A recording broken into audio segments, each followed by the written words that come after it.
en Afrique. Avant, c'était le cancer du col. Mais le fait d'agir beaucoup avec les centres qu'on a à chose, le cancer est devenu. Parce qu'effectivement, nous mangeons mal aussi, hein, la graisse animale. Voilà, le poulet qui est fabriqué en 7 jours. Voilà, la mauvaise graisse qui produit de mauvais oestrogènes. Voilà, donc, premier cancer de la femme dans notre pays.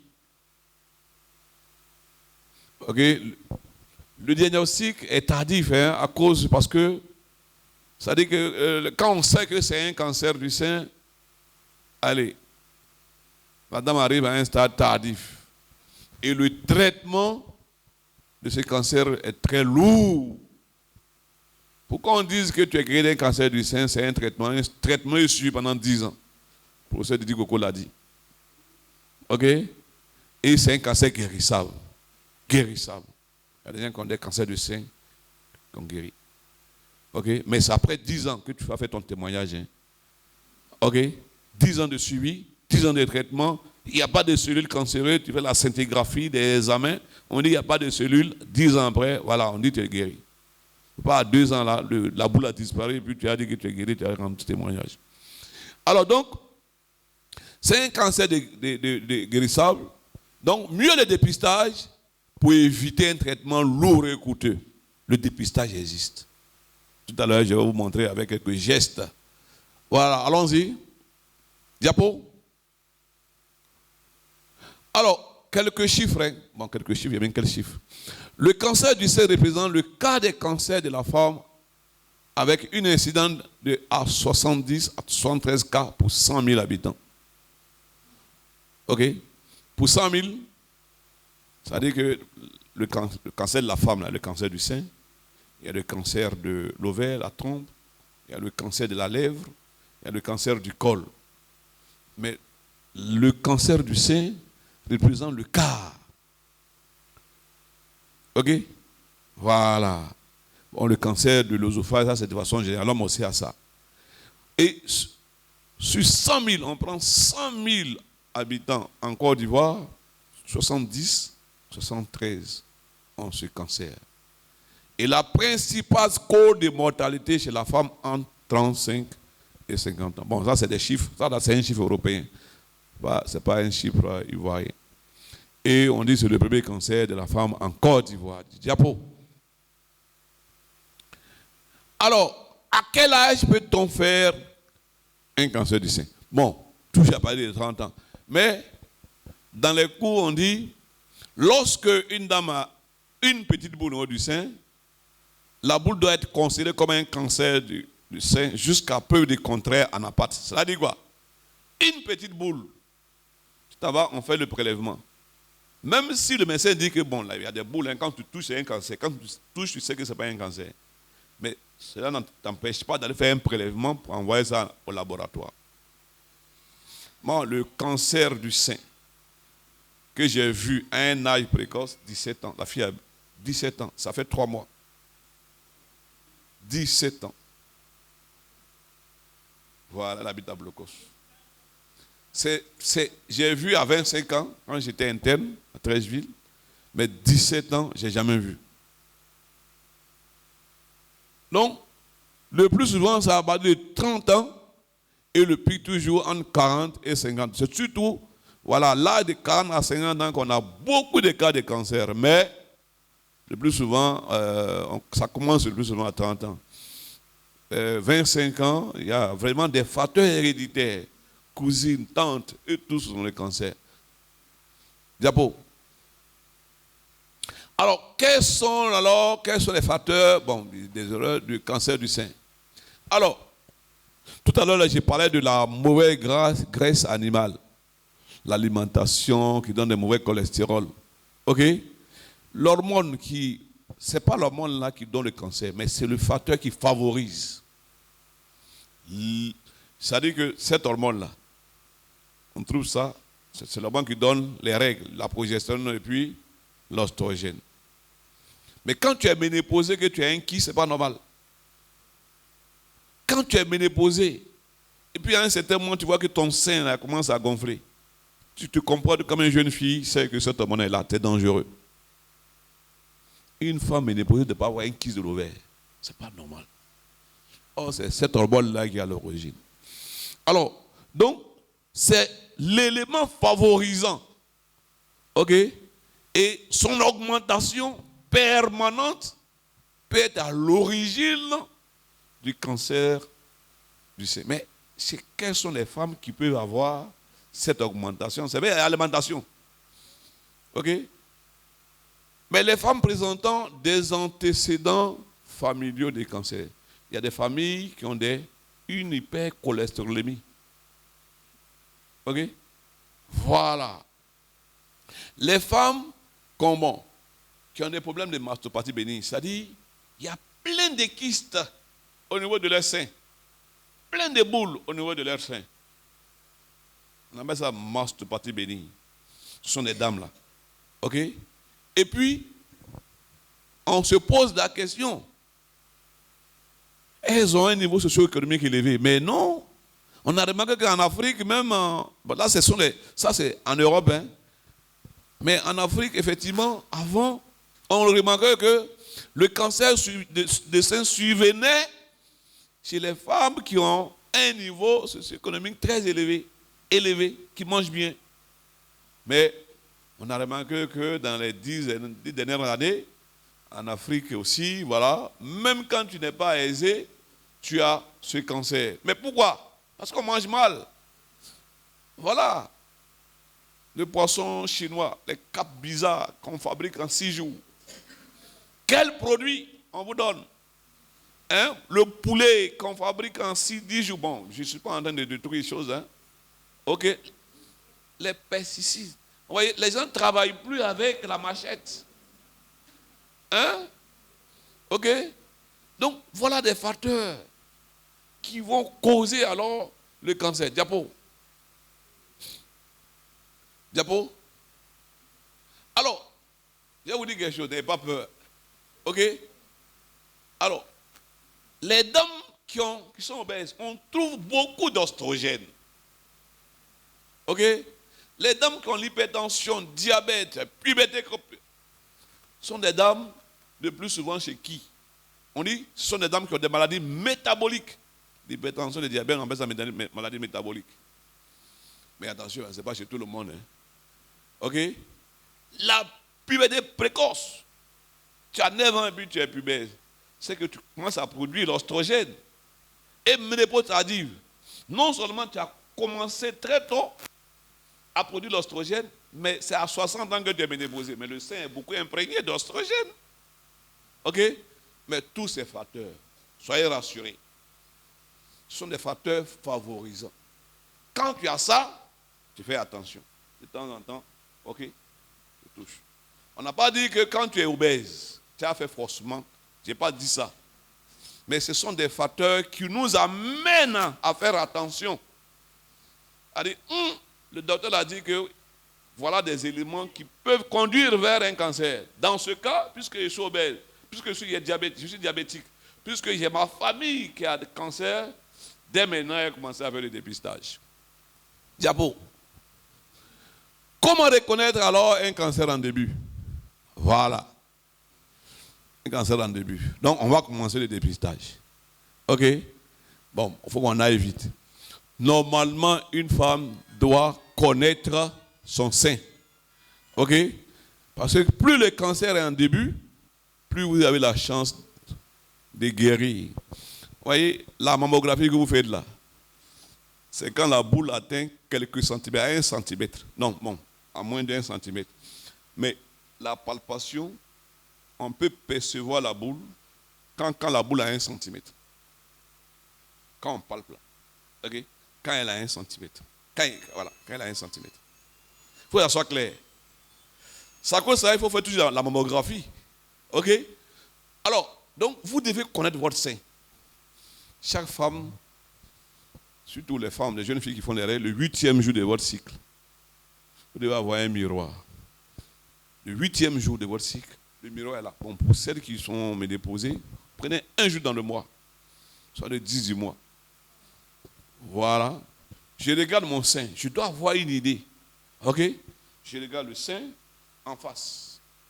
Je soulève le sein pour regarder en bas. Je soulève le sein pour regarder. Je tourne le profil. OK? Dans le bureau, hein, puis je tourne comme ça. Ça va, je regarde. Et puis, je commence à observer au niveau de la peau. Bon, je n'ai pas regardé. Est-ce que le sein, il n'y a pas un qui est plus gros que l'autre? Effectivement, il y a toujours un qui est plus gros que l'autre. Mais si ça devient exagéré, il y a un problème. Tu vois qu'à un certain moment, le sein est un peu à une taille. Mais à un certain moment, l'autre augmente. Il y a un problème. Est-ce qu'il n'y a pas un sein qui est déformé? C'est rétracté, les rides. Est-ce qu'il n'y a pas l'aspect de peau d'orange? C'est-à-dire, vous voyez l'orange de la peau, non? Voilà, vous voyez que, bon, ceux qui sont clairs, c'est facile, hein? OK? Il y a des taches rouges, bien violacées. Et puis, il y a des peaux d'orange. Il y a le cancer qui atteint la peau. OK? Est-ce qu'il y a quoi encore? Au niveau du mamelon. Bon, pour celles qui sont un peu... Vous voyez, le mamelon est ombiliqué. C'est-à-dire, le bout là, ça rentre à l'intérieur. Là, c'est pas normal. Il y a d'autres qui naissent avec un mamelon qui est ombiliqué, c'est pas trop grave. OK? Mais, tu as les mamelons qui sont bien sortis, et puis après un coup, ça rentre. Attention. Et puis maintenant, quand vous finissez, vous appuyez pour voir. Si, on peut avoir du lait, on peut avoir du liquide, mais s'il y a du sang qui sort, venez rapidement. On peut vous sauver à 100%. Ah, d'accord? Alors donc, voilà, diapo. Donc, l'écoulement sanglant, bien sanguinolent, ça c'est à la pression. La douleur, attention, que ça soit clair. Un cancer du sein qui est douloureux, c'est que c'est déjà avancé. Le cancer du sein n'est pas douloureux en début. Non. OK? Il y a plus souvent, il y a des gens qui viennent, ah, j'ai mal ici. Non, n'ayez pas peur. Vous avez l'ulcère, ça rentre ici. Ah, j'ai... Non, non, non, non. Pas faire la confusion. OK? Voilà. Le plus souvent, ça rentre jusqu'au niveau du dos. Ah, quand vous venez, docteur, j'ai mal aussi. Moi, je pose la question. Ça va du niveau du dos? Oui. Moi, c'est pas cancer. Est-ce que c'est au niveau des deux seins? Si tu me dis oui, mais on ne peut pas avoir cancer en même temps sur les deux seins. Tu n'es pas trop maudit. Tu as fait quoi à l'église? Tu n'as pas chié à l'église? OK? Mais attention, il y a des douleurs qui surviennent aux alentours de l'ovulation et juste avant les règles. Vous voyez, le sein un peu augmenté et puis on a des tensions mammaires. OK? Alors, et puis parfois, il s'agit d'une découverte systématique. Pardon.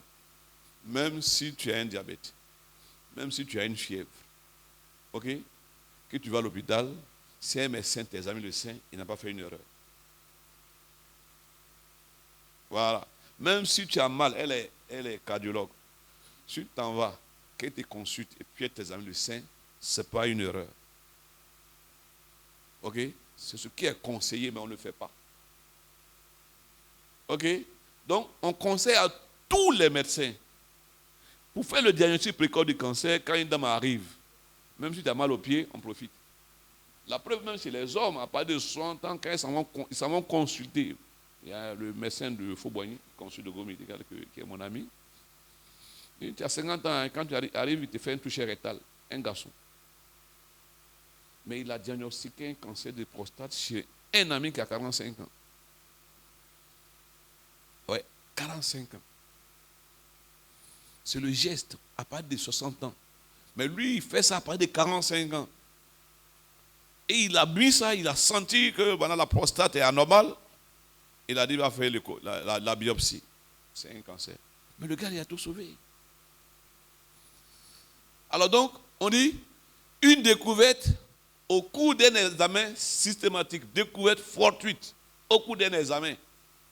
Alors donc, ça, c'est le travail des médecins. On conseille même consultation orale, consultation ophtalmo. Si le médecin le fait, il n'est pas en erreur. OK? Diapo. Alors donc, bon, après ça, on va vous poser des questions. Bon, allez, ça c'est un peu on passe. Ça c'est le cours de choses. On passe, ça c'est le cours de l'université. Alors, on passe, on va vous interroger. Hein. dans la famille. Malheureusement, le retard diagnostique conduit à des drames. OK? Et c'est ce qu'on a remarqué. J'étais dans un jury de thèse. 80% des femmes qui arrivent au cancer du sein arrivent à un stade tardif. Et je lui ai posé la question, le plus souvent, pas chez les marabouts, pas chez les faux prêtres, chez les faux pasteurs, chez les thérapeutes. Et le temps d'arriver à l'hôpital, c'est déjà une plaie béante avec le sein qui est volumineux avec l'abcès, des métastases, voilà. Et voilà, j'ai dit ça, tradithérapie, complément alimentaire, faux homme de Dieu, quand des guérisons, des prières, voilà le plus souvent. Ok. On peut être à l'hôpital. Jésus a dit au centenier, c'est au centenier, non? Allez, dis un mot. Non, c'est lui qui a dit à Jésus. Dis un mot. Mais son enfant, son soldat était à la maison. Dis un mot et il sera guéri. Mais tu peux être en train de prier ici, et puis pendant que ton parent est à l'hôpital, et puis voilà. Quand vous êtes à l'hôpital à prier, vous pouvez tomber sur un faux type. Il faut prier. Hein? Et des fois, on oublie, voilà, on oublie même qu'on presse. C'est la prière. Voilà. Moi, quand j'opère, avant de prier, j'ai prie. Les gens sont surpris, ils disent, on ne sait pas, le gars, on ne sait pas quel esprit il est venu avec ça. On t'a tué au village, et puis tu es, quand il va mourir, on dit, c'est il faut qu'il t'a tué. Non, voilà. Il faut que tu guérisses, puis tu vas là-bas, ils vont te manger, c'est ton problème. Moi, je ne suis pas là. Non, on prie. Il faut prier. C'est important. OK? Alors donc, voilà où l'itinéraire thérapeutique des femmes qui passent à gauche et à droite, qui régènent avec des conséquences graves. Et diapo, vous allez voir. Oh là là, vous voyez ça, vous allez voir. Arriver tardivement. Qu'est-ce qu'on peut faire? Voilà. 3 mois après, elle est guérie. Mais bon, on est arrivé à décaper, à la rendre propre, mais ça a déjà envahi le foie. Envahi tout. Puis il n'y a plus de moyens pour faire la chimie, la radiothérapie. Donc, voilà. Elle est passée. L'interrogatoire, passée dans les camps de prière. Passée chez les guérisseurs. Voilà. La jeune fille est décédée. La trentaine. Vous voyez? Donc je vous en prie. Diapo. Voilà un autre. Ça, c'est pas la même chose. Hein. Bon, il y en a beaucoup, hein. Bon, mais j'ai pris 2 seulement pour voir un peu ce que nous vivons. Voilà. C'est vrai que le complément alimentaire, c'est bon. Mais ils n'ont qu'à aller chez moi. Tu peux prendre. OK? Il y en a beaucoup. Tu peux prendre. OK? Mais il ne faut pas abandonner l'hôpital, ton médecin. D'accord? Il y a des compléments alimentaires qui renforcent l'humidité. Mais ce n'est pas une raison d'abandonner l'hôpital. Diapo. Alors, le traitement, il faut avoir les moyens. Mais Dieu merci, le traitement au Sénat dans le public, il y a des médicaments qui coûtent 1 million et quelques là, et que tu peux payer à 300 000 francs. Voilà. Mais il faut avoir les moyens. Mais malheureusement, ce n'est pas tout le monde. On fait la chimiothérapie et puis ça s'interrompt. Parce qu'il y a un manque de moyens. Quand les Blancs ont vu que, bon, ici en Afrique, là, après des cancers, plein s'en vont en Europe, au Maroc, pour faire la radiochimiothérapie. C'est vrai qu'on a un centre de radiothérapie. Avant, il n'y en a pas, hein. Il faut aller au Ghana. OK?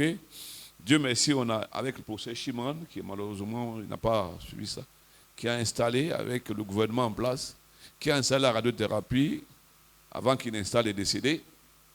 OK? Bon, les Blancs ont compris que, bon, voilà, au lieu d'aller dépenser, vous voyez, la radiothérapie, là, avec ça, ça fait 9 millions. Hein. Il y a une quinzaine d'écus, 9 millions et quelques. Mais en Europe, tu payes 3 fois la radiothérapie qu'on fait ici, au centre européen. OK? Mais qui va avoir 9 millions en même temps? Vous voyez? Donc, la chirurgie, à des fois, quand tu viens tôt, on peut faire une chirurgie conservatrice. Vous voyez? La boule est chose. On opère, on part en zone saine, et puis voilà, on conserve ton sein. Mais quand tu viens tard, on fait la chirurgie radicale, on enlève tout le sein. Et puis on rentre ici, on fait un curage, on enlève les ganglions. La chimiothérapie, madame qui a posé la question, qui détruit les cellules cancéreuses à distance, c'est-à-dire, la chimio là n'agit pas. Actuellement, on n'a pas de cancer. Mais si on prend la chimio, ça va détruire les cellules normales. Les cellules des yeux, de l'œsophage, les cellules du sang. Il agit sur les cellules là-même qui sont féroces. Mais ce n'est pas sur les cellules normales qui va pas agir. Vous voyez? Hein? Donc il agit non seulement sur les cellules normales, mais beaucoup sur les cellules cancéreuses. Voilà les raisons pour lesquelles après une chimio, on est anémié. Hein? On est soumis à une infection. Il y a des fois même, il y a une rétite, c'est-à-dire que même l'anus même est blessé. La bouche est blessée. Le foie est touché. Le rein est touché. Tout, tu es déshydraté. Tu n'arrives plus à manger. OK? Donc après une chimiothérapie, bon, ils viennent chez nous, on les remonte un peu. Et puis après 3 à 4 jours, ça va. Mais pour quelqu'un qui a fait au moins 17 séances, 15 séances, chimio-radiothérapie. Vous voyez? Donc, dépistage. Bon, ça c'est un peu médical. On va passer. OK. Alors, dépistage, l'autopalpation. Bon, on va faire ça aujourd'hui, il n'y a pas de choses. Moi-même, je suis la malade. OK? Donc, il y a l'inspection, la palpation. L'inspection, là, hein? Vous avez un miroir. Si tu fais tes règles, prends ça. Au 8e jour, là, le sein est bien ramolli, bien tombé. OK, il n'y a plus de... C'est pas trop imprégné d'hormones. Maintenant, quand tu vas me déposer, tu choisis une date dans le mois. Une fois dans le mois. On arrive à palper une petite boule quand c'est à partir de 1 cm. À partir de 3 cm, là, si on doit opérer, hein, on risque d'enlever même ton sein. Vous voyez, non? 1 cm, ça n'a pas encore évolué, même s'il y a quelques petits cellules qui sont dispersées, on peut te sauver à 100%. Donc, voilà les raisons pour lesquelles on fait la palpation. Bon, quelqu'un prend le micro pour que je puisse faire la démonstration. D'abord, l'inspection, il y a déjà décrit ça, non? OK? Voilà le miroir qui est là. Je le mets comme ça. OK? Puis je regarde mon sein. Je regarde l'aspect de la peau. Il y a un qui est plus gros que l'autre, ça c'est vrai. Mais ça devient plus gros. Et puis je vois la couleur. Est-ce que la peau n'est pas fripée? Est-ce qu'il n'y a pas assez de peau d'orange? Il n'y a pas de peau d'orange. Je vois, est-ce que le sein n'est pas déformé? Le sein n'est pas rétracté? Je regarde l'ombilic. Est-ce que le mamelon n'est pas rentré dedans? Vous voyez, non?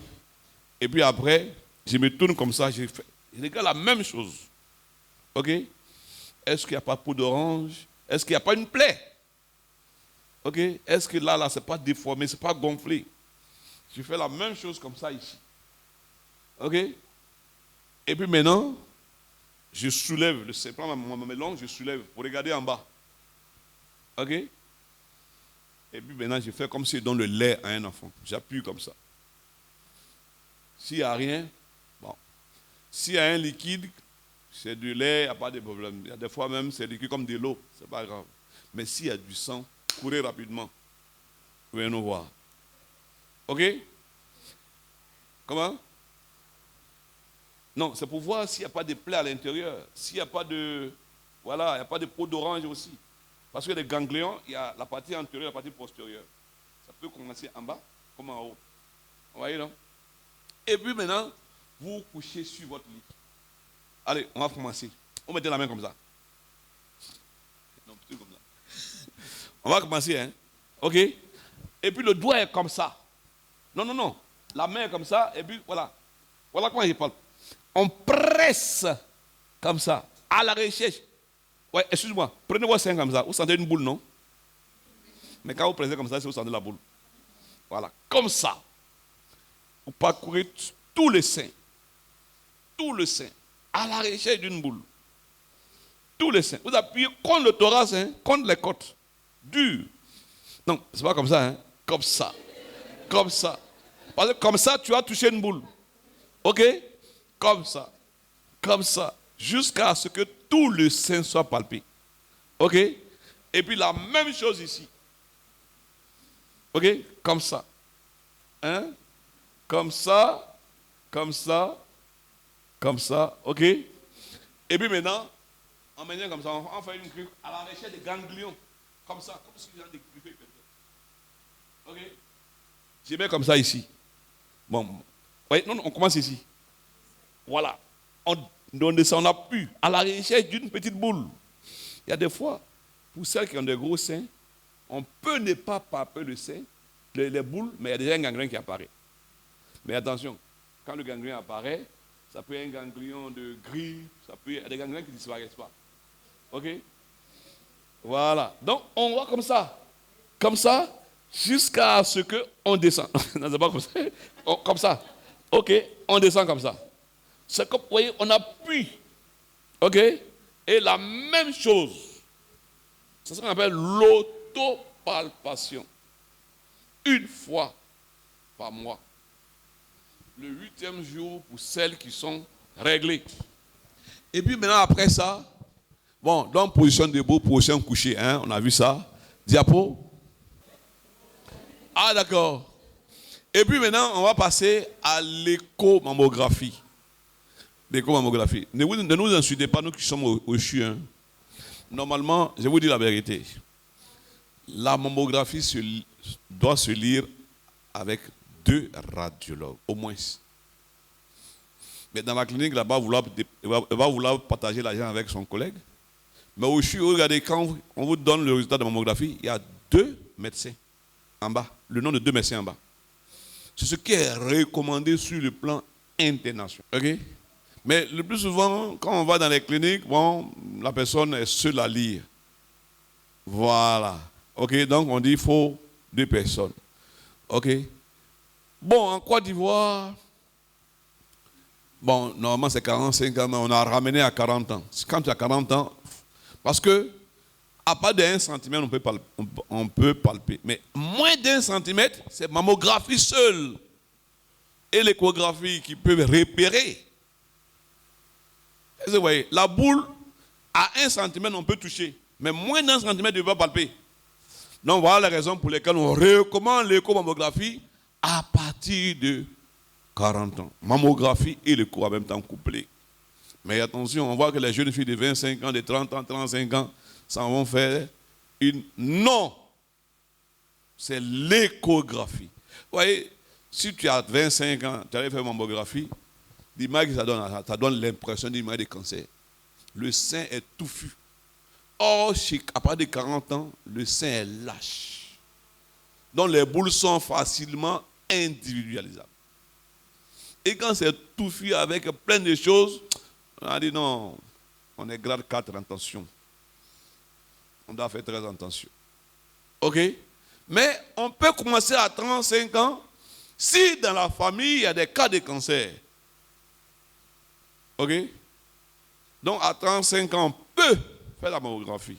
Mais ce n'est pas obligatoire. À partir de 40 ans, mieux à 45 ans. En Europe, 45 ans, 50 ans, ils font ce qu'on appelle la prévention des masses. On vous appelle, vous qui avez l'âge, là, et puis bon, vous venez, ils sont bien organisés. Au CHU d'Anglais, c'est 25 000 francs. J'ai demandé le prix.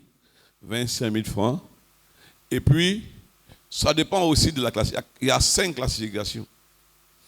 Quand tu fais, on appelle ça la catégorie 1 de BIRAD. OK? Le sein, il n'y a aucune lésion. Le 1, tu viens tous les 2 ans. 2, il y a une petite lésion, mais ce n'est pas un cancer, c'est une calcification. Tu viens tous les 2 ans. 3, on dit refait encore 6 mois après. OK? Ce n'est pas suspect, mais refait 6 mois après. Et puis quand on atteint le 4, attention, là, on oublie d'aller faire une biopsie. 5, ça, il n'y a rien à faire. Le risque de cancer est très élevé. Mais attention, arrivé à 5 déjà, dans le dépistage, c'est vrai que le risque de cancer est élevé, mais on peut te sauver à 100%. On n'est pas encore arrivé loin. Et voilà les raisons pour lesquelles la palpation et l'échomammographie sont nécessaires dans la prévention du cancer du sein. Diapo. Alors donc, en conclusion, il n'y a pas de vaccin ici, hein, ce n'est pas une infection. OK? Voilà. Alors donc, le cancer du sein comme le cancer du col ont une fréquence très élevée. Et malheureusement, en Afrique, en particulier en Côte d'Ivoire, le diagnostic est vu tardivement. OK? Et ça fait que le traitement devient un peu difficile, lourd de conséquences et coûteux. Mais j'ai dit heureusement subventionné par l'État. OK? Mais ce n'est pas gratuit. Mais l'amélioration du diagnostic, ça dit quoi? Amélioration du pronostic. Pour que la guérison se fasse facilement, il faut un diagnostic précoce. Palpation, une fois par mois, échomammographie à partir de l'âge que je vous ai donné. Que Dieu vous bénisse. Professeur Efo, merci encore. Moi, c'est une contribution, surtout pour renforcer le fait qu'il faut se dépister. Alors, j'ai reçu à l'échographie cardiaque une dame, une blanche, d'environ 70 ans. Elle était juste venue faire son écho du cœur. Et en faisant son échographie, moi, j'ai remarqué que ses deux seins étaient différents. Donc, je lui ai juste demandé, est-ce que vous avez toujours eu les seins différents? Elle a dit, oh non, je n'ai jamais remarqué. Alors, le mamelon était ombiliqué, la peau avait un aspect de peau d'orange. Donc, j'ai fait son écho qui était normal et je lui ai conseillé de rencontrer un gynéco afin qu'on puisse voir ce que c'est. Elle partait en France et je l'ai revue peut-être 4 à 6 mois après. Elle est venue me dire qu'elle a rencontré un gynéco, c'était un cancer du sein. Elle est sous traitement et c'est comme ça qu'elle a su que sa fille aînée a aussi eu un cancer du sein et était sous traitement mais n'avait pas dit à sa mère. Et elle-même, sa mère est décédée d'un cancer du sein. Voilà. Donc, juste une écho et elle m'a dit qu'elle est revenue me dire que je l'ai sauvée. Voilà. Donc, on va bénir le nom du Seigneur pour ça. Alors, un deuxième aspect, c'est que le dépistage est important. J'ai reçu aussi une dame de 30 ans qui avait un cancer du sein à droite, qui était bien pris en charge, et en tout cas qui était au stade de rémission. Et bizarrement, l'autre sein a commencé à démanger, juste des démangeaisons, et une petite plaie, et c'était un cancer de l'autre sein. Ce qui est vraiment dramatique. Donc, toujours l'intérêt du dépistage. Je vous remercie. Merci pour la contribution. Maintenant, pour le premier cas, je pense que quand on sait que dans la famille il y a des cancers du sein, si on n'a pas encore le cancer du sein, ceux qui ont les moyens vont en Europe pour faire ce qu'on appelle rechercher. Il y a un truc qu'on appelle au laboratoire, on va baser ça ici, le chromosome BCRA1. Vous voyez, non? Quand on trouve ça dans ton organisme, c'est que la probabilité que toi-même tu fasses un cancer du sein est beaucoup plus élevée. Donc le plus souvent, on te dit, bon, mais moi, en Europe, on a eu un cas comme ça. Donc, c'était positif chez elle. Sa tante, sa maman, sa cousine, sa grand-mère sont morts de cancer du sein. Donc, elle est allée faire, elle a fait 3 enfants.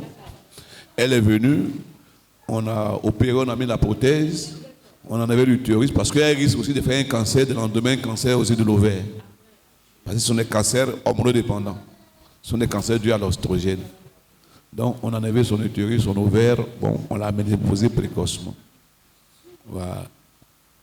Donc, voilà une information qui est un élément de dépistage aussi pour celles qui ont des antécédents, mais c'est coûteux.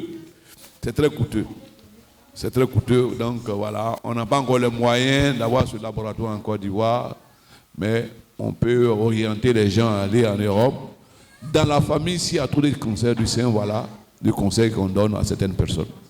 Docteur, moi je voulais savoir, dans le cas où on ne ressent aucun symptôme, les symptômes que vous avez cités, on ne ressent aucun symptôme, mais on a une boule qui se déplace dans le sein. Est-ce que ça pourrait être un cancer? D'accord. Bon, il y a ce qu'on appelle l'adénofibrome du sein et le cancer du sein. Pour que ça soit clair. OK? Voilà. L'adénofibrome, c'est une boule hein, qui n'est pas fixée, qui bouge. Ouais, quand tu touches, ça bouge comme une bille, hein, ça se déplace. Ok, c'est pas un cancer. Ce matin, j'ai eu un cas. C'est pas un cancer. On le sent que on a l'impression et on a la conviction que c'est pas un cancer. Ok, mais n'empêche, pour être rassuré, d'aller faire le prélèvement, la biopsie, pour s'assurer. On fait un prélèvement parce qu'il y a eu des cas où l'échographiste ou le médecin a dit non, comme ça bouge, c'est un adénofibrome. Bon, c'est pas la peine d'aller faire la biopsie, on va l'opérer. Mais quand tu l'opères, tu envoies ça en appart au laboratoire et ça dit, le laboratoire a dit que non, c'est un cancer. Mais là, c'était une grave. On est obligé de faire une grosse intervention. Parce que quand ce n'est pas un cancer, tu sais que c'est une petite boule. Tu n'es pas sûr que c'est un cancer. Tu as opéré, tu ne passes pas en zone saine. Ok? Tu fais une petite incision, puis tu en as la boule. Mais tu as déjà, si c'est un cancer, tu as déjà dispersé les cellules. Donc voilà les raisons pour lesquelles, même avant d'aller l'opérer, on fait un prélèvement. Et si ça montre que ce n'est pas un cancer qu'on doit opérer, on est tranquille. Donc, effectivement, il y a une boule qui survient chez les jeunes filles, 16 ans, 18 ans, 22 ans, 23 ans, on appelle l'adénofibrome. N'ayez pas peur. Ok? Voilà. Si ça atteint 3 cm, il faut l'opérer. Ok? Si c'est confirmé que c'est un adénofibrome, il y a un fibrome aussi, hein, c'est même sur le fibrome de choses, hein, c'est les mêmes, ça se présente de la même façon. Ok? Mais on appelle ça adénofibrome. Ok? Alors donc, on n'a pas obligé d'aller endormir, on peut faire ça à local, tranquillement, puis l'enlever. Voilà, ce n'est pas une grosse intervention quand on est sûr que c'est vraiment une petite boule, une boule qui n'est pas cancéreuse. Là, on ne t'endort pas. Localement, ça va, on fait une incision et puis bon, on enlève facilement, sans problème. Donc voilà un peu. D'accord, merci docteur. Moi, j'ai une question à plusieurs volets. La première, c'est que c'est les cas, vous avez mentionné les cas d'hérédité. Est-ce à dire que si dans la famille, il y a eu une nature, enfin, le cancer de sein, est-ce que ça veut dire que les autres personnes qui sont exposées, parce que c'est les cas d'hérédité, c'est forcément le cancer de sein que la personne à laquelle elle sera exposée, ou bien elle peut faire une autre forme de cancer, le fait qu'il y a l'hérédité qui est derrière. D'accord. Donc, tout à l'heure, j'ai donné tous les facteurs de risque, hein, l'hérédité. Ce n'est pas dire que si dans la famille il y a des cancers du sein, vous allez faire forcément un cancer du sein. Non. Mais vous pouvez faire un autre cancer du col. Vous pouvez faire un cancer d'ovaire. C'est-à-dire, aujourd'hui, les cancers hormonodépendants chez la femme, là, il y a le sein, l'ovaire, l'endomètre, même la lèvre aussi, même qui est rare. Voilà les 4 cancers hormonodépendants qui sont dus aux hormones. Ok? Donc, si vous ne faites pas le cancer du sein, il faut suivre l'ovaire. Bon, pour l'ovaire, hein, puisque l'organe est profond, on conseille de faire une échographie chaque 6 mois. Chaque 6 mois. Ok? Pour les femmes qui sont ménopausées, ça c'est une information que je donne. Est-ce qu'on appelle le cancer de l'endomètre? Ok? C'est pas normal qu'une femme ménopausée fasse des règles. Tu es ménopausée, tu es pendant à saigner, on fait une échographie. Si on voit que l'épaisseur de l'endomètre dépasse 6 mm, là on n'attend pas, on saute l'utérus en même temps. Parce que tu commences à produire des hormones. C'est pas normal. Ok? Donc, quand tu es ménopausé, bien quand tu es... Chaque 6 mois, vous faites l'échographie. Pour le sein, chaque 2 ans, ou bien chaque année pour la mammographie, ou bien chaque mois pour la palpation. Pour le col, on en donne aussi des informations. Donc voilà comment une femme doit se faire suivre. L'écho chaque 6 mois. Ok? Mammographie, chaque année, chaque 2 ans. Frottis chaque 2 ans. Voilà un peu l'information générale que vous devez retenir en quittant ici. Donc, il y a une possibilité de faire d'autres cancers. D'accord. Ok. Alors, vous avez parlé tantôt de l'endomètre. Est-ce que ça a un rapport avec l'endométriose? Est-ce que c'est le cancer? Enfin, je veux dire, une femme qui a l'endométriose, est-elle exposée au cancer? Enfin, je veux bien comprendre, faire la dissociation entre les deux. Oui, l'endométriose n'est pas un cancer, c'est une pathologie bénigne. Ok? Alors, ce sont des cellules. Vous voyez, quand on fait les règles, les déchets là, ça provient de l'endomètre. Donc, il y a des cellules pendant les règles qui s'en vont au niveau de l'ovaire, au niveau de la trompe. D'autres vont au niveau du poumon. D'autres vont au niveau même de l'utérus. Les cellules là, c'est comme ça que ça se détache. Ok? Donc, au cours des règles, ces cellules-là vont se multiplier. Puis à un certain moment, vont faire que au niveau de l'utérus, ça va se gonfler. Ça a l'impression que ce sont des fibromes. C'est des fibromes. Et pendant les rapports, c'est douloureux. Les saignements sont abondants, les douleurs interminables. Ok? L'ovaire va grossir pour donner des kystes endométriosiques. Ce n'est pas un cancer. Et l'endométriose ne donne pas de cancer. Bon, c'est vrai que le kyste endométriosique peut donner peut-être ce qu'on appelle le cancer, le cystadenome carcinome. Bon, là, c'est rare. Ok? L'endométriose est totalement différente du cancer de l'endomètre. Voilà. L'endométriose, il n'y a pas de problème. D'ailleurs, même le traitement, c'est la ménopause. Quand tu as une endométriose, que tu as un fibrome, à la ménopause, ça disparaît. C'est à cause ça, on n'opère pas de fibromes quand tu es ménopausé, ça va disparaître. Ce qui fait croître les fibromes, c'est l'oestrogène, la progestérone. Les hormones qui donnent des règles. Ok? Mais si tu es ménopausé, là, il n'y a plus de ces hormones. Donc le fibrome va mourir, il ne trouve plus à manger. Il va mourir, il va diminuer. Et c'est la même chose pour l'endométriose. Elle est enrichie, les cellules sont enrichies par les hormones de la femme, l'oestrogène, la progestérone. Mais quand on dit, il y a des fois même les femmes, les douleurs sont insupportables. Ok? On est obligé de faire une injection pour bloquer, pour les mettre en ménopause transitoire. Des capeptides qui coûtent 87 000 francs par mois, du Prodès et puis les choses là. L'autre que j'ai oublié qui se voit maintenant au CHU. Ok? Alors donc, on crée une ménopause transitoire de manière à ce que les cellules puissent mourir. Mais quand on fait l'injection, 3 mois après, ça revient encore. Ok? Il y a d'autres même qui optent pour la castration. C'est un traitement aussi. Mais quand on sait que tu es ménopausé, allez, l'endométriose là, c'est une guérison. Le fibrome là, tu es ménopausé là, on dit que tu as fibrome, on t'a opéré des fibromes, pourquoi? Ça va disparaître, il va mourir. Donc il faut le laisser tranquillement. Donc voilà un peu, on ne se presse pas pour aller opérer, ça c'est une information que je donne. Le fibrome, on opère dans 3 conditions, mais dans quelles conditions? Quand ça fait saigner abondamment, au point qu'après les règles, là, tu es fatigué, tu es étouffé. On l'opère quand le fibrome est placé de telle sorte que ça t'empêche de faire un enfant. On l'opère quand le fibrome est assis sur quelque chose, comprime la vessie, bien le rein. On l'opère quand il est gros, quand on te voit, on dit, bon, madame, moi ton carnet et te consulter. On en est pas, c'est une grossesse. Là, il faut l'opérer, ce n'est pas esthétique. Mais les 3 conditions qui peuvent mettre la dame en danger, c'est les 3 éléments là. Ça peut être comme ça. J'ai une dame là, le fibrome là, c'est rempli comme ça. Mais elle est enceinte, 9 semaines. Ça dépend où les fibromes sont placés. On ne se presse pas pour aller opérer un fibrome. Voilà. Et là, même quand on t'opère, on réduit ta fertilité. Et c'est tous les gars qu'on appelle des fibromes tombent enceintes. Parce que là où on t'opère, là, la trompe vient se coller là-bas. L'ovaire vient se coller, l'intestin, tout est mélangé.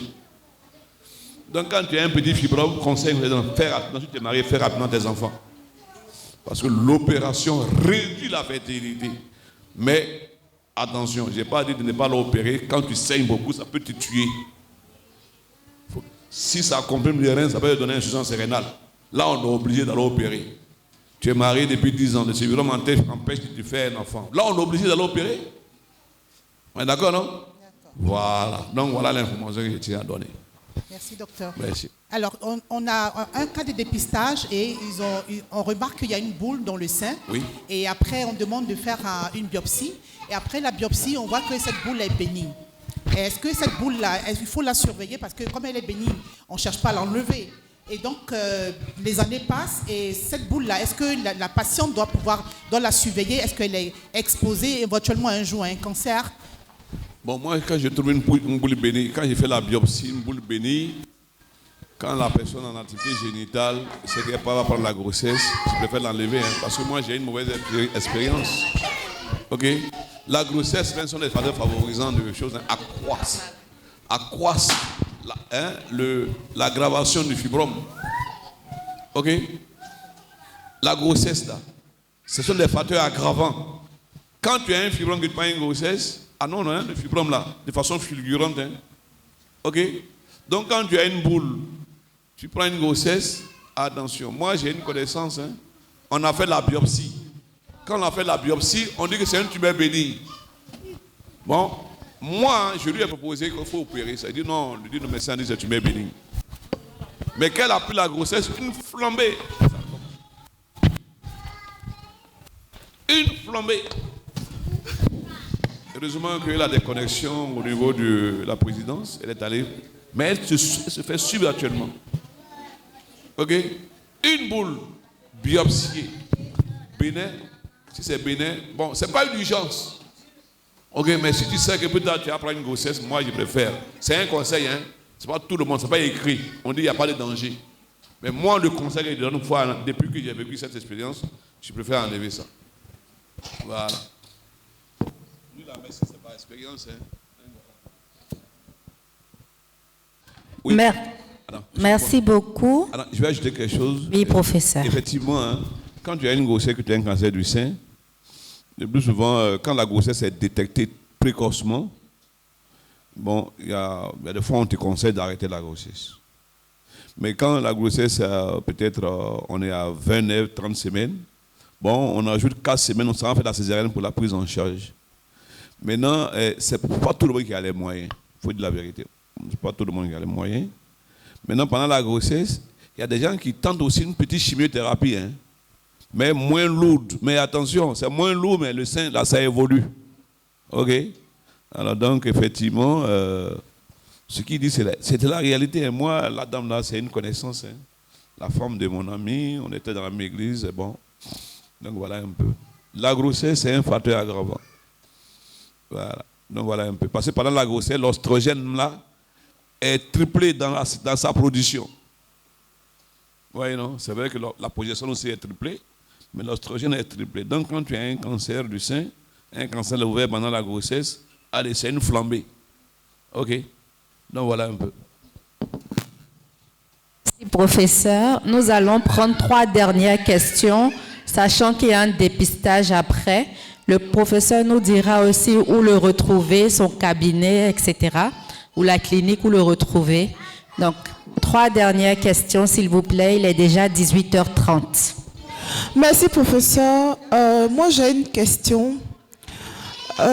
Après l'accouchement, l'allaitement, il s'avère que des années après, on constate qu'on a toujours du lait dans le sein. Je veux savoir qu'est-ce qui fait ça et s'il y a un risque pour le cancer. D'accord, merci beaucoup. Non, il n'y a pas de risque. Si le lait qui vient, c'est du lait, des choses, il faut avoir peur. Il y a des fois, hein, tu peux accoucher, 5 ans après, hein, ça peut continuer toujours. Mais j'ai dit la vérité, j'ai dit quelque chose. Quand tu accouches là, et j'ai du lait, on te dit quoi? Il faut donner au lait au bébé, non? Ça donne le lait que le lait monte. Donc il y a aussi des comportements qu'on a qui peut... Vous comprenez ce que j'ai dit là, non? Voilà. La stimulation du mamelon augmente la sécrétion de la prolactine. Ok? Il y a d'autres facteurs aussi. Hein? Maintenant, si ça continue, il y a des traitements qu'on peut donner pour bloquer. On est d'accord? Et puis, est-ce que la personne ne prend pas de somnifères? C'est aussi des produits qui augmentent, qui peuvent... ok? Il y a d'autres même... si ça continue, voilà, la personne qui a posé la question, si ça continue, que tu ne te reconnais pas dans ça, tu t'en vas, on te donne un bulletin pour faire la prolactine. Si c'est très élevé, on te met sous traitement. Parce qu'au niveau du cerveau, il y a une boule qu'on appelle l'adénome hypophysaire, ok, qui produit un peu l'hormone, la prolactine, et qui fait que le lait coule beaucoup. Mais quand c'est très élevé, ça peut perturber même ton problème d'ovulation. Ça peut agir même sur la fertilité. Vous voyez? J'ai bien répondu à la question. Hein?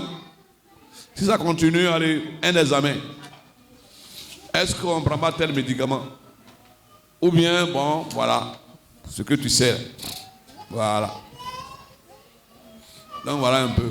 Voilà, il ne faut pas toujours manipuler ma mamelon. Le fait de toucher toujours manipuler, ou bien, excusez-moi pour l'autre cas, voyez, ça donne une information au cerveau, et le cerveau envoie l'information au niveau du l'hypophyse qui produit la prolactine. Donc voilà un peu, ça se passe chez l'enfant. Quand tu accouches là, voilà. On dit donne la tétée, c'est pour que le lait puisse venir rapidement. Donc voilà un peu.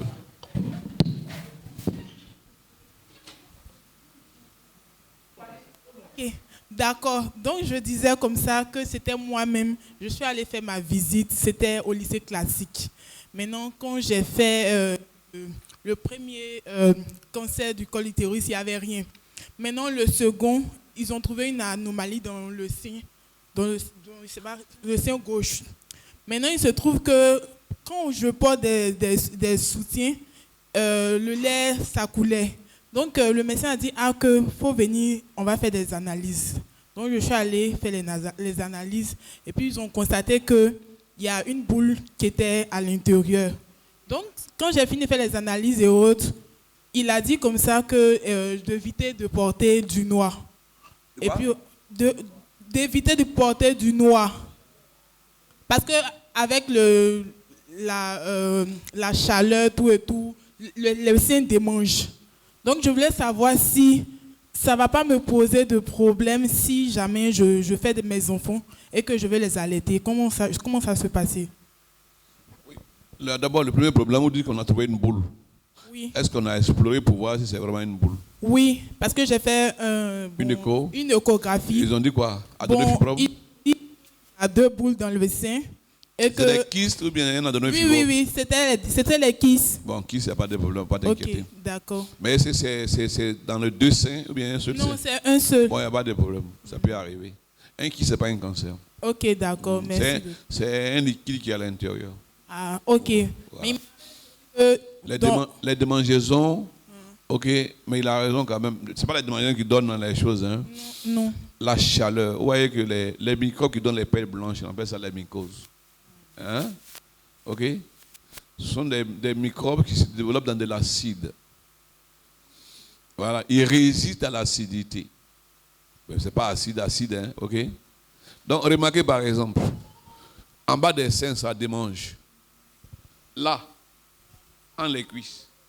Ok? Et puis, au niveau du vagin, par exemple, il y a des moments où le vagin devient acide. D'accord? Donc, ça profite à ces microbes-là, l'acidité. Voilà la raison pour laquelle on dit de porter les trucs en coton, parce que quand il fait chaud, vous transpirez. Et quand vous transpirez, ça profite à ce microbe en question. On est d'accord? Bon, au village, on ne parle pas trop de ça. Ils sont dans l'Espagne avec leurs conjoints. Mais vous mettez string synthétique, vous mettez collant, non? Cycliste, puis vous mettez pantalon. Mais quand vous déshabillez là, vous ne croyez pas qu'on va transpirer en bas? Ça profite à ces microbes en question. C'est la même chose au niveau du sein. Bon, j'ai fait une conférence, bon, c'était avec ma femme, elle s'est moquée, les gens sont moqués. Il dit, mais est-ce que, bon, moi, il ne savait pas. Hein. Il dit, mais est-ce que vous êtes obligé de porter le soutien? Bon, bon elle m'a dit, non, il faut qu'on porte ça, parce que, bon, voilà. Donc, je me suis renseigné, il y a des soutiens en coton. Moi, je ne savais pas qu'il y avait des soutiens en coton. Je ne savais pas. Donc, portez aussi les soutiens en coton, de manière à éviter de transpirer aussi, parce que le coton va aspirer. Mais quand on porte les trucs synthétiques, ça retient la chaleur et ça profite aux mycoses. Oh, les mycoses, là, sont elles qui donnent des démangeaisons. On est d'accord? Donc, voilà aussi ce qu'il faut faire. Merci. J'ai bien répondu. Bonsoir, professeur.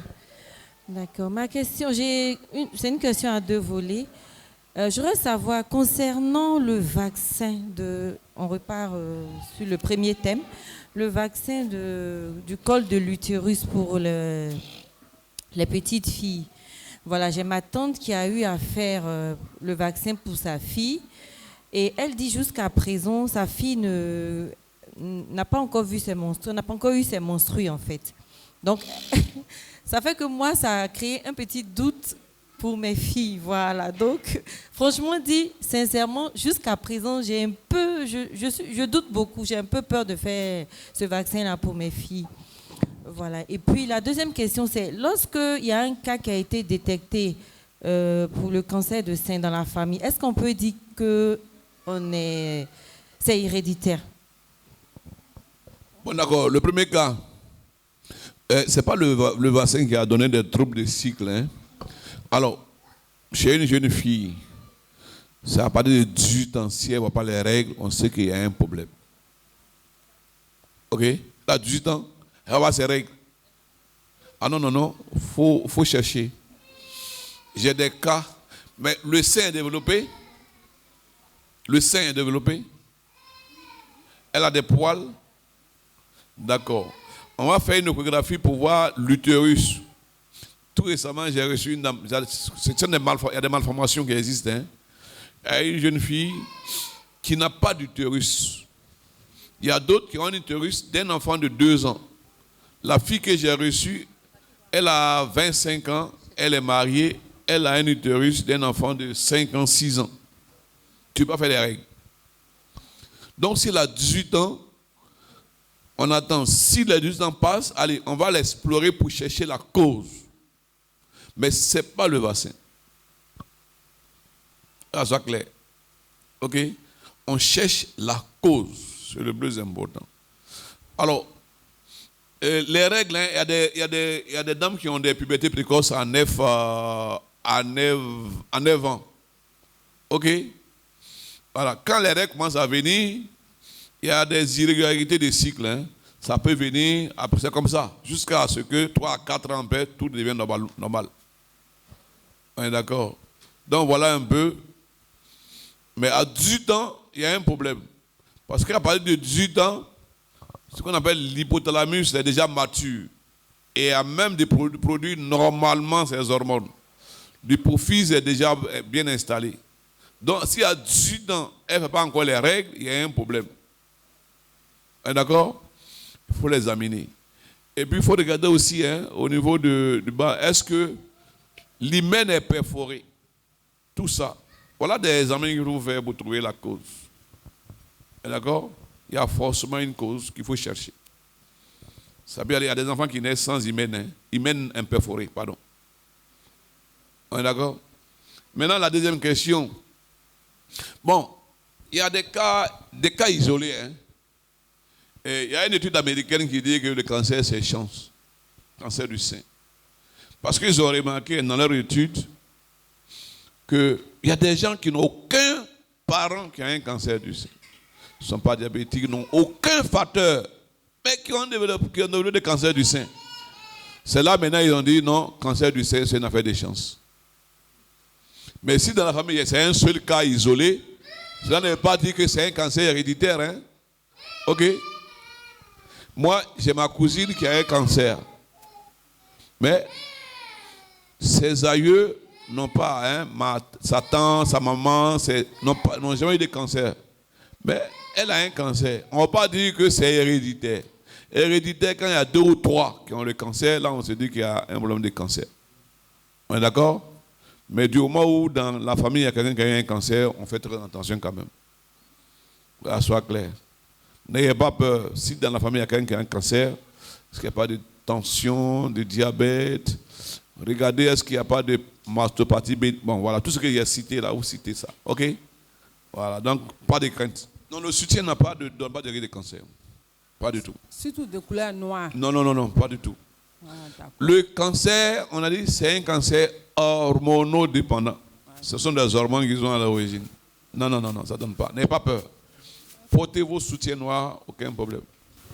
Maintenant, ma deuxième question. Pourquoi, à partir de la ménopause, tout ça là, le problème de cancer, là, ça diminue chez la femme, au niveau de l'utérus. Mais après, des femmes qui ont déjà plus de 65 ans, le problème de cancer du sein, là, pourquoi? Là, c'est chose. Pourquoi ça vient quoi ou bien pourquoi ça diminue? Comment? Non, je... Oui, exactement. Oui, exactement. Mais là, c'est une question. Elle a posé la question, en fait, si j'ai compris. Normalement, on a dit que c'est un cancer hormonodépendant. Or, à la ménopause, là, vous voyez, non? Ça, il n'y a plus d'hormones. Mais pourquoi il y a cancer? Mais il y a des organes, la surrénale, par exemple, qui produisent ces genres d'hormones, hein, vous voyez, non? Ça veut dire que ce n'est pas l'ovaire, là, il ne fonctionne plus, mais il y a une petite organe qui se développe. Ouais. Vous allez remarquer qu'il y a certaines femmes ménopausées qui ont des signes de ménopause sévères, bouffées de chaleur, mais il y a d'autres qui ne sentent rien. Vous voyez, non? Oui, il y a un petit organe qui joue un peu le rôle de l'ovaire, mais ce n'est pas trop comme chose. OK? Voilà. Donc, ce qui fait que le risque existe chez la femme, même si elle est ménopausée. D'ailleurs, même le sein, l'ovaire ont été déjà imprégnés depuis le jeune âge. C'est-à-dire que l'hormone qui donne ça là, même si ça diminue, ça a déjà touché le sein jusqu'à la ménopause. Donc le sein là, est déjà toujours soumis au cancer. Mais si cet organe fonctionne normalement, la surrénale là, ah non, là encore ça va agir un peu chose. Hein? Donc voilà un peu. Maintenant, ça diminue le cancer du col diminue à la ménopause. Effectivement, quand on est ménopausé, alors on ne fait plus de rapports sexuels. Bon, c'est pas tout le monde, hein? OK? Voilà. Et puis bon, mais si le mari, bon, vous avez vécu ensemble, qu'il a été chose, quand il a 60 ans, 70 ans, vous voyez, non, qu'il n'est plus en forme. Donc il ne peut pas aller chez les petites filles pour prendre l'infection. Là aussi, c'est une grâce. Amen. Hein? Donc voilà un peu quelques informations. Hein, voilà. Mais on a eu des cas des femmes de 70 ans qui ont fait un cancer du col. Voilà, c'est pas beaucoup. Voilà, ça diminue franchement. Mais il faut se suivre régulièrement jusqu'à 65 ans. Si le suivi est régulier, à 65 ans, on arrête le dépistage. Donc voilà un peu. Merci beaucoup. Merci.